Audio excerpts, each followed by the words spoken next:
श्री अष्टांग हृदय रसास्वादम्ललवण तिक्तो तिक्तो कषण कषायक षड्द्रव्यमाश्रितास्ते च यथा पूर्वमलवा रसों का वर्णन आयुर्वेद शास्त्र में रसों की संख्या 6 है। एक स्वादु मीठो, 2 अम्ल खट्टा, 3 लवण नमकीन, 4 तिक्त नीम तथा चिरायता आदि, 5 उष्ण कटु काली मिर्च आदि तथा 6 कषाय कैसला हरित की आदि। सभी रस भिन्न भिन्न द्रव्यों में पाए जाते हैं। ये रस अंत की ओर से आगे की ओर बलवर्धक होती, अर्थात मधुर रस सबसे अधिक बलवर्धक होता है और इसके बाद सभी रस उत्तरोत्तर बलनाशक होता है। वक्तव्य रसना, जीव के द्वारा जिसका रस स्वादन किया जाता है अथवा जो रसना का विषय है उसे रस कहते हैं। अतएव चरकने का ये रसनार्थो रस चसु 164 तथा रसो पाते द्रव्याणाम चसु 2666, अर्थात किसी द्रव्य का जब जीव से संबंध होता है तब उसको रस की प्रतीति होती है कि यह मीठा खट्टा आदि कैसा रस है।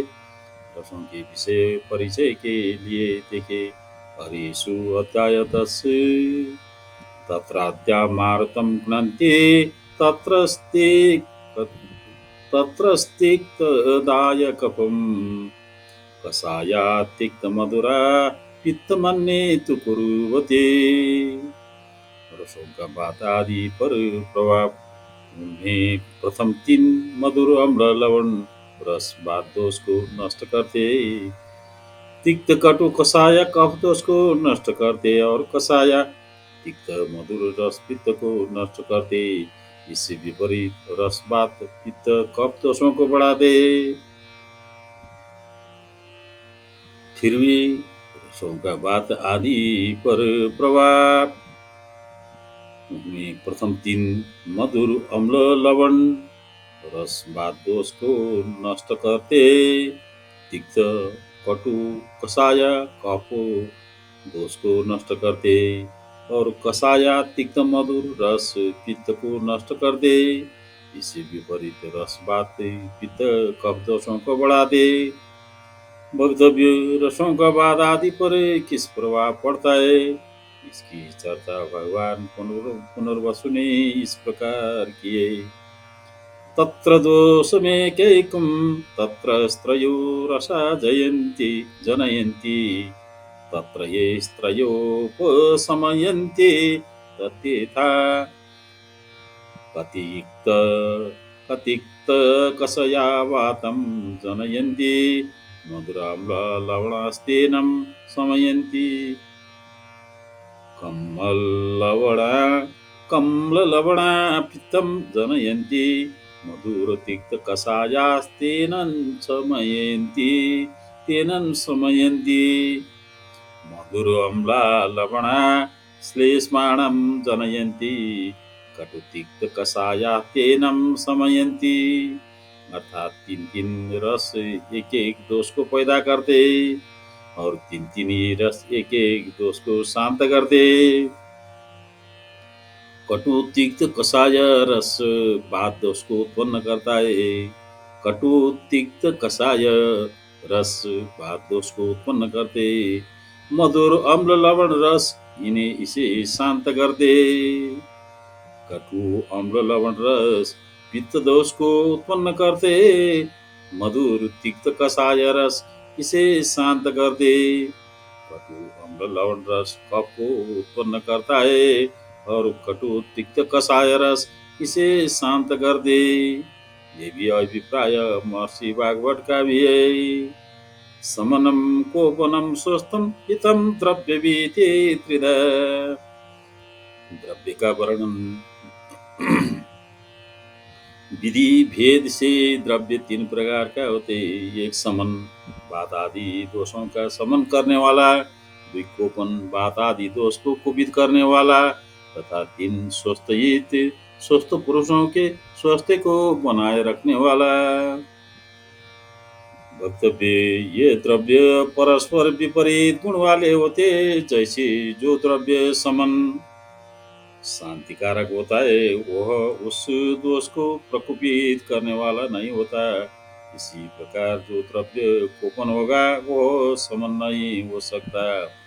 इन गुणों की विपरीतता को आप इस प्रकार समझे। जैसे गुरु गुण से लघु गुण एवं शीत से उष्ण सदा विपरीत रहता है। यहाँ इति शब्द भेदवाचक है। यही द्रव्य अन्य प्रकारों से दो प्रकार का अनेक प्रकार का होता है। समन द्रव्य जैसे तैल घृत मधु, तैल स्निग्ध उष्ण गुरु गुण वाला होने के कारण बात दोष का समन कर देता है। क्योंकि तैल बात दोषों के विपरीत गुण वाला होता है। घृत मधुर शीत मंद गुण वाला होने के कारण अपने से विपरीत गुण वाले पित्त दोष का समन कर देता है। मधु रुक्ष तीक्ष्ण कषाय गुण होने वाले के कारण अपने से विपरीत गुण वाले कफ दोष का समन कर देता है। जो द्रव्य पात आदि दोषों, रस आदि धातुओं तथा मूत्र आदि मलों को कुपित करता है उसी कोपन कहते। जैसे एवक सुख धान्य विशेष में पठित द्रव्य देखे। पाटल पाटल व्रीहि त्रिकांड शेष मास उड़द मछली आमूल रसों का तेल मंद दधि किलाकट आदि विरुद्ध पदार्थ जैसे दूध तथा मछली का एक साथ सेवन करना। कोपन, जो द्रव्य बाद आदि दोषों, रस आदि धातुओं तथा मूत्र आदि मलों को कुपित करता है उसे कोपन कहते। जैसे यवक सुखधान्य विशेष में पठित द्रव्य देखे। पाटल पाटल व्रीहि त्रिकांड शेष मांस उड़द मछली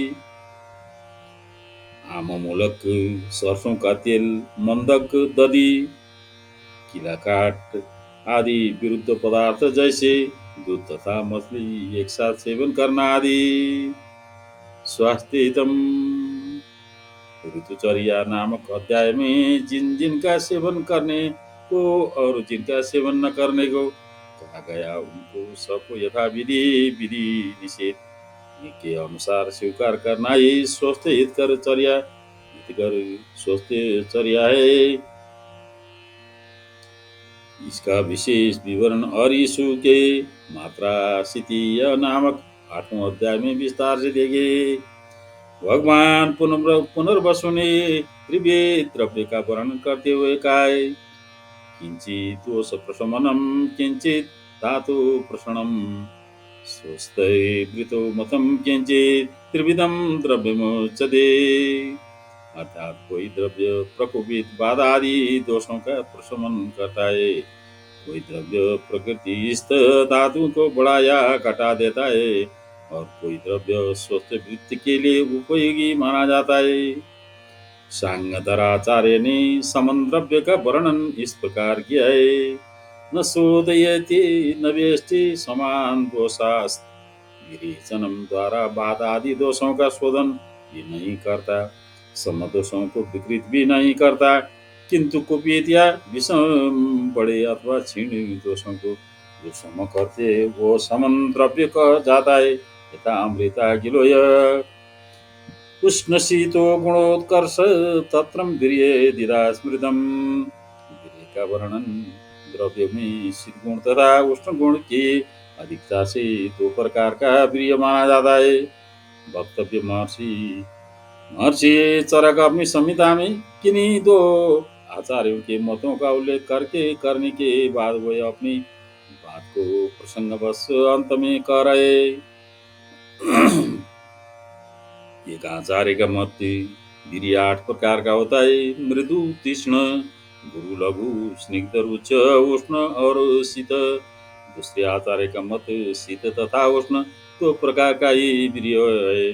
सरक्का मत वीर्यतो क्रियते येन न क्रिया न वीर्यं कुरुते किंचित् सर्वा वीर्या कृता क्रिया। इन्होंने द्रव्य की कर्म शक्ति को ही वीर्य संज्ञा दी है।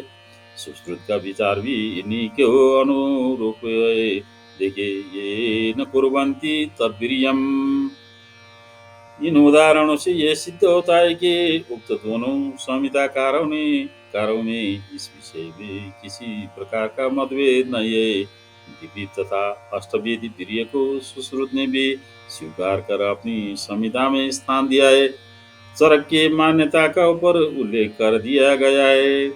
आप ध्यान दें, संसार में सभी पदार्थ या उष्ण है अथवा शीत है, अतः दो प्रकार का वीर्य होना स्वाभाविक ही है। किंतु वायु द्रव्य ऐसा है जो अनुष्णा शीत स्पर्श वाला है। अतः यहाँ उक्त समाधान वायु को एक वायु मान लेने से हो जाएगा। हृदय विपाको द्रव्य से स्वाद अम्ल कटुकात्मक। विपाक का वर्णन भले ही कोई द्रव्य किस रस से युक्त न क्यों न हो, उसका विपाक तीन प्रकार का होते: मधुर, अम्ल तथा कट। भक्त वक्तव्य प्राय सभी प्रकार के रस वाले द्रव्यों का भोजन के पाचन काल के बाद कार्य रूप में जिसका अनुमान द्वारा निर्णय किया जा सकता है, और रस जठराग्नि द्वारा पाक हो जाने पर उपर्युक्त तीन प्रकार का पाया जाता है, यथा मधुर तथा लवण रस वाले द्रव्यों का मधुर, अम्ल रस वाले द्रव्यों का अम्ल और तिक्त कटु, कषाय रस वाले द्रव्यों का कटु विपाक होता है। इसी विषय को महर्षि भागवत आगे ऋषि कहेंगे। चरक के उक्त विषय को अपनी संहिता में इस प्रकार से दिया है: रसों चोपलभ्यते, अर्थात रसों का भिन्न भिन्न ज्ञान जीव के साथ स्पर्श होने पर होता है, और विपाक का ज्ञान कर्म की समाप्ति होने पर होता है। आशय यह है कि विपाक का ज्ञान आहार के पचने पर दोषों एवं धातुओं की वृद्धि अथवा क्षीणता रूपी लक्षणों से जाना जाता है, और वीर्य का ज्ञान जीव के स्पर्श से लेकर शरीर में रहने तक होता रहता है। निष्कर्ष: रस का ज्ञान जीव के स्पर्श से, विपाक का ज्ञान उसके कार्य को देखकर, और वीर्य का ज्ञान प्रत्यक्ष तथा अनुमान दोनों से होता है। इसके आगे इन दो श्लोकों का भी परिशीलन इस प्रसंग में कर लेना चाहिए, जो विषय को स्पष्ट करने में उपकार है। इस विषय के विशेष विवेचन के लिए का अध्ययन करें। सदाराचार्य ने विपाक का परिचय इस प्रकार दिया है: जाठरेणाग्नीनां योगात् यदुदेति रसान्तरं, रसानां परिणामान्ते स विपाक इति स्मृतम्। अर्थात मधुर आदि रसों का शरीर पर तत्कालिक प्रभाव पड़ जाने के बाद जठराग्नि के साथ संयोग होने के अनंतर जो दूसरे रस की उत्पत्ति होती है, वो विपाक कहा जाता है। आयुर्वेद शास्त्र में रस गुण वीर्य विपाक का विपुल साहित्य है। फिर भी आप देखे यह सम्यक विपाक हुआ है या मिथ्या विपाक, तभी आप ठीक निष्कर्ष पर पहुंच पाएंगे। फिर भी आप निम्न संदर्भों का अवलोकन अवश्य करें। गुरु मंदये मस्त्रिग्ध सलक्षण सांद्र मृदु स्थिरा, गुणा सुसूक्ष्म विशदा विशति सभी पर्यया। द्रव्य के गुणों का वर्णन: द्रव्यों में परस्पर विपरीत ये 20 गुण पाए जाते हैं। गुरु लघु मंद तीक्ष्ण शीत उष्ण स्निग्ध, रुच सलक्षण खर सांद्र द्रव, मृदु कठिन स्थिर सर, सूक्ष्म रूप विशद और पिछल। मध्य 10 गुण और इनके विपरीत ओजस के जो गुण गिनाए वे भी ये 20 गुण है। सरक ने दूध के 10 गुण गिनाकर यह बतलाया कि गुण दूध के कहे गए हैं, वे गुण ओजस के भी है। अतएव दूध को पीने से ओज गुणों की वृद्धि होती है। सरक ने जो दिव्य जल के 6 गुणों का वर्णन में किया है, यदि हम इन्हें होते हैं तो फिर गुणों की संख्या 20 है। कैसे मानी जा सकती है? इसका समाधान इस प्रकार है। जो अतिरिक्त गुणों का वर्णन यहाँ किया गया है, इनका अंतर्भाव उक्त 20 गुणों में ही कर लिया जाता है। ध्यान दे। देवाई विकासी आसुकारी ये गुण मध्य में कहे गए। देवाई विकासी आसुकारी ये गुण मध्य में कहे गए। और प्रसन्न नामक गुण दूध में फिर यहाँ भी कहा गया ये मध्य के गुणों से विपरीत गुण ओजस में होते। साथ ही फिर यह भी कहा गया है कि जो गुण ओजस में होते वही गुण दूध में होते। इन विषयों का समन्वय इस प्रकार किया गया है। व्यवायी गुण का अंतर्भाव द्रव्य गुणों में, विकासी का खर में, आसुकारी का चल में और प्रसन्न का स्थूल में। इनका समर्थन चरक तथा सुश्रुत के वचनों के द्वारा प्राप्त है।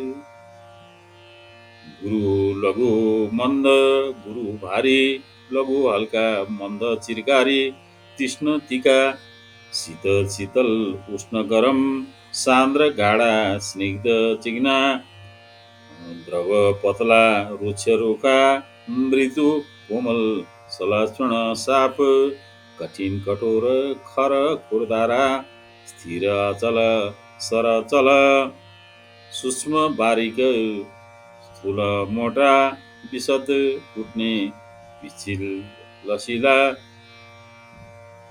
मंद विशेष, मंद जो न शीघ्र हानि करता है और न लाभ करता है, कृष्ण शीघ्र लाभ या हानि करने वाला, सर फैलने वाला या गतिशील, सूक्ष्म छोटे से छोटे स्रोतों में प्रवेश करने वाला, पिछिल हुआ आधार, कालार्थ कर्मणा योगो हीनमित्यादि मात्रक, संयुज्ये स विज्ञेयो रोगारोग्ये कारणम। रोग एवं आरोग्य के कारण काल तथा काल अर्थ तथा कर्म के इन योग, मिथ्या योग एवं अति योग रोग या रोगी की उत्पत्ति में एकमात्र कारण होते तथा काल अर्थ और कर्म का संयोग योग आरोग्य स्वस्थ रहने का एक मात्र कारण होता है। वक्तव्य काल आयुर्वेदीय दृष्टि से ये 3 प्रकार का होते हैं। इसी को मौसम या मौसमी भी कहते हैं। इसका विभाजन इस प्रकार किया गया है। शीतकाल, उष्णकाल, वर्षाकाल। इन कालों के समूह को वर्ष, वत्सर तथा संवत्सर कहते हैं। यह इन्हीं 3 कालों से संबंध है। इन कालों में क्रमशः शीत उष्ण वर्षा का अधिक होना अति योग है, थोड़ा होना हीन योग है और अपनी सीमा के विपरीत होना मिथ्या योग है। अर्थ स्रोत आदि ज्ञानेंद्रियों द्वारा जिन जिन विषयों का ग्रहण किया जाता है उन्हीं को इस प्रकरण में अर्थ कहा गया है। इन अर्थों का अपनी अपनी इंद्रियों के साथ अधिक संयोग होना उनका अतियोग, थोड़ा संयोग होना हीन योग है और अनिष्ट कारक संयोग होने के मिथ्या योग कहते। कर्म वाणी मन तथा शरीर की प्रवृत्ति या चेष्टा का नाम कर्म है। न्याय शास्त्र के अनुसार संयोग भिन्नते सती संयोगा समवायी करणात्व कर्मत्वम तर्क संग्रह। यह कर्मत्व भी हमारा उपकारक है। उक्त तीनों की यादों के अथवा एक के कर्म की अधिकता का नाम अतियोग है। कर्म की कमी की हीन योग तथा अहितकार का हानिकारक कर्म के योग को मिथ्या योग कहते। इस प्रकार का काल अर्थ तथा कर्म के अतियोग, हीन योग, मिथ्या योग किसी न किसी रोग को उत्पन्न करने में कारण होता है। उक्त अतियोग आदि शारीरिक एवं मानसिक रोगों की उत्पत्ति में कारण होते। शीत उष्ण एवं वर्षा का अधियोग, हीन योग, मिथ्या योग प्राकृतिक रूप से भी देखा जाता है और मानव द्वारा भी किया जाता है, किंतु फल दोनों का रोग उत्पत्ति में कारण होता है। संयोग काल अर्थ एवं कर्म का अधियोग, योग तथा मिथ्या योग के अतिरिक्त जो समुचित योग होता है उसे संयोग कहते। यह आरोग्य स्वस्थ वृद्धि का कारण होता है। इसका विशेष विवरण हरिसु के रोगानुत्पादनीय नामक चौथे अध्याय में देखे। यह विषय अष्टांग संग्रह के 5वें अध्याय में देखे। प्रस्तुत पद्य अष्टांग संग्रह 42 में द्रष्टव्य। इस विषय को चरक की दृष्टि से देखे। इन कर्मों को मर से चरकने प्रज्ञा अपराध संज्ञा दिए, अर्थात अन्यथा बुद्धि प्रधान मानव इन कर्मों की ओर कैसे प्रवृत्त हो सकता है। रगस्तु दोष वैषम्य दोष साम्य रोगता।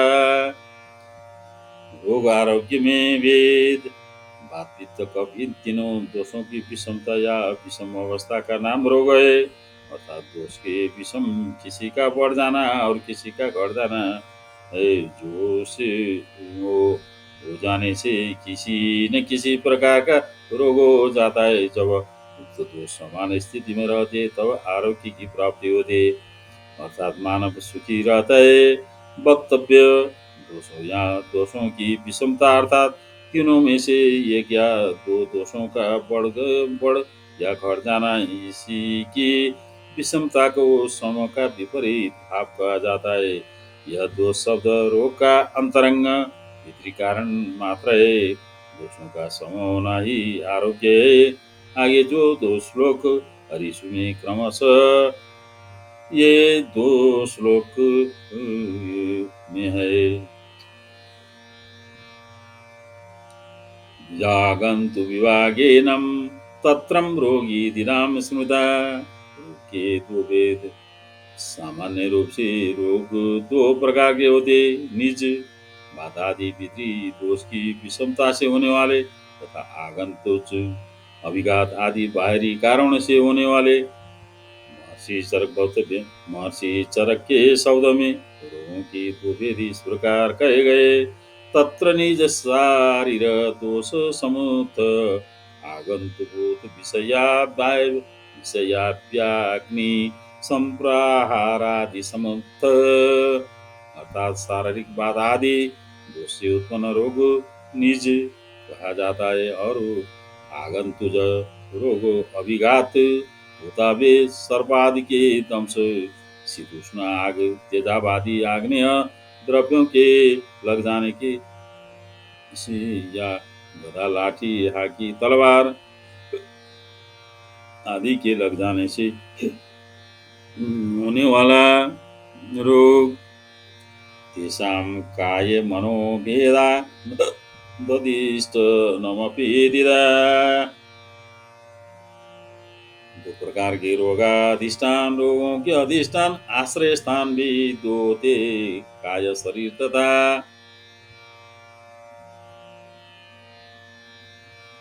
शरीर तथा मन।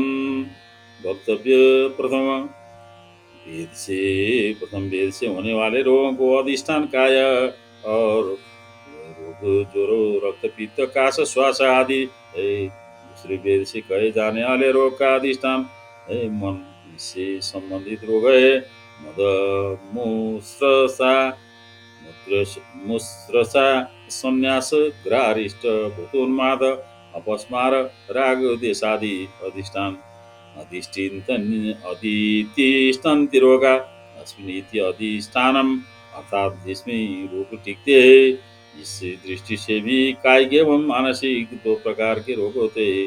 अब यहाँ शंका यह होती है कि शारीरिक रोगों की उत्पत्ति में प्रकोपितवाद आदि दोष का कारण कहे गए, मानस रोग की उत्पत्ति में किसे कारण माना जाएगा, उसी के समाधान के लिए यहाँ कहा जा रहा है। अब फिर तृतीय एपिसोड में तृतीय कार्यक्रम लेके हम उपस्थित होंगे। मैं आप सभी को आरोग्य चाहता हूँ।